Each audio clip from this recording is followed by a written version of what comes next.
here is the jump from the image. Oh, I should have been quiet so you could actually hear the air. That's the jump from the image for the video. In case you were here for the clickbait. We get that out of the way. Now let's get to it.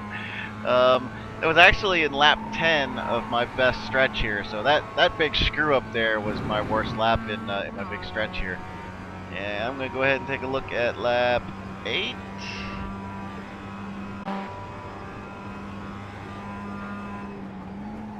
A 58 point.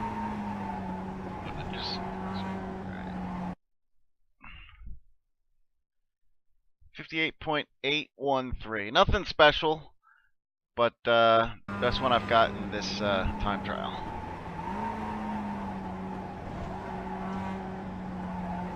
I'll just go ahead and let it play through from cockpit, and then we'll look at it closer after the lap.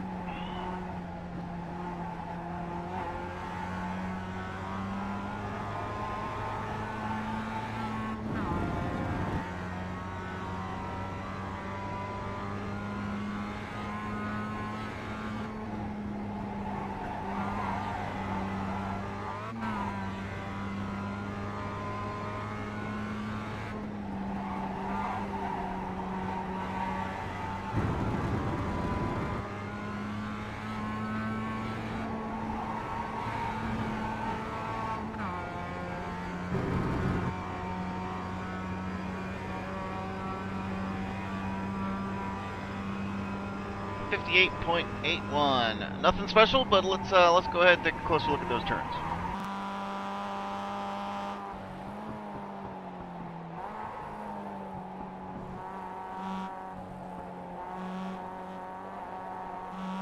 Get a little ugly there on exit, but you can see I'm pretty conservative on brakes. That's for me because I don't have good talent for late braking. Very easy for me to just go sliding off, especially in this turn.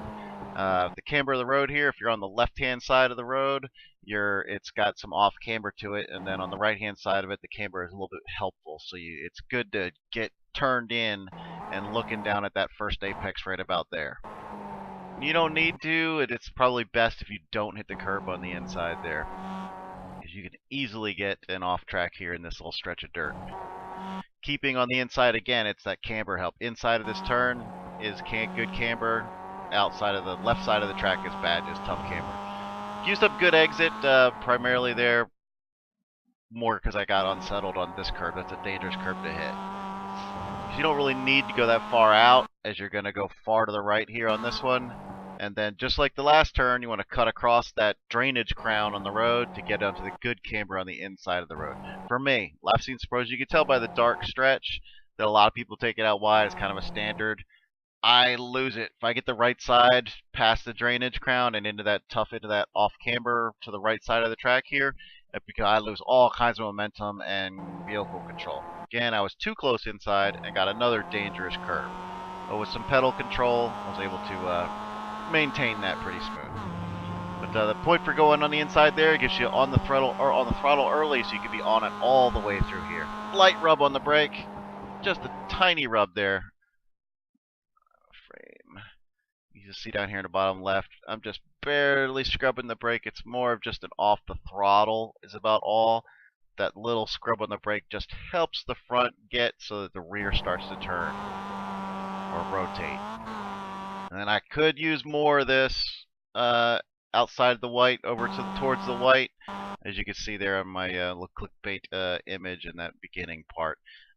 There is room to avoid an off track all the way up to here. You can still be outside and then scoot back over for maximizing your track usage. But if you stay just inside of this line, you're not going to have to deal with that. Again, you can see that drainage crown going off to the left of that white. That changes the camber of the road, which makes you start losing your control and grip. Oh, other big point. Coming up over this hill, this compression you'll get is why you don't need much brake. You get the rear rotated, you get on that throttle because the compression here helps to keep the car from going too far out on you. You think you're going to wash out, but the compression going up into the hill helps keep the car steady. So you can full throttle it up, and then you'll notice the wheel, I'm janking it left, trying to like get the car squared up and straight before you go up. And you actually leave, you start to get air back here. Not all the way up here where it looks like the crown is up here, but you actually leave button. This whole section right here is where you're airborne, or close to airborne. It's actually kind of before you get to the crest.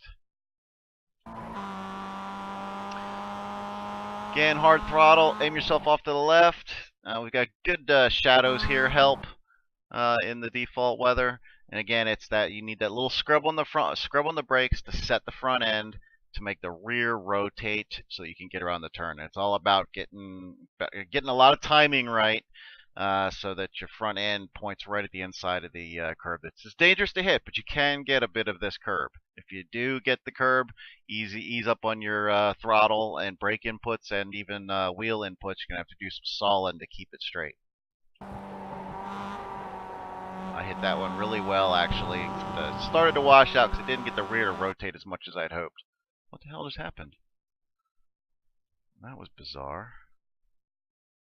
Oh, the session ended because it was a time trial. Lap 8. And fast forward mode through what we just covered. Here we are. Got that really good. You can see I got the rear turned early, but then it started to straighten out on me. Whatever I'm doing wrong with the pedals or the wheel. And so I had to get off it again in order to, if I'd stayed full throttle, I would have definitely caught some rail. Not a brake here. Not a brake turn. A lift on the throttle and turn in, kind of a severe, hard turn in. Not even hard, but there's a point here right at the compression. The road compresses, the car compresses when you get to the bottom of the hill. If you get your turn in right there, the front will grip really nice and you don't need to actually go past it and use the brakes or brake before you get to it. Use that compression from hitting the bottom of the hill to find that traction on the front end, or to find that grip at your turn in. That'll rotate the rear and put you right in on that curb that you don't want to hit on the inside there. This one, you don't want to hit it much more than what I got right there. Any more than that and it's sure to send you flying. And I hit that one well enough that I didn't use all of the track run out. All in all, I was pretty happy with this track, with this lap. There was the latest updates there at the end of 2017. They noted some track surface adjustments to make times more comparable to the real track times. And I lost about close to a second. I was hitting 57s and trying to get to the 56. And was getting low to mid 58s for my time trial times. And this one, my time trial time was like 59.2. And so yeah, definitely I'm more unsteady out there, but still love this track though. All right, stay up, practice smart.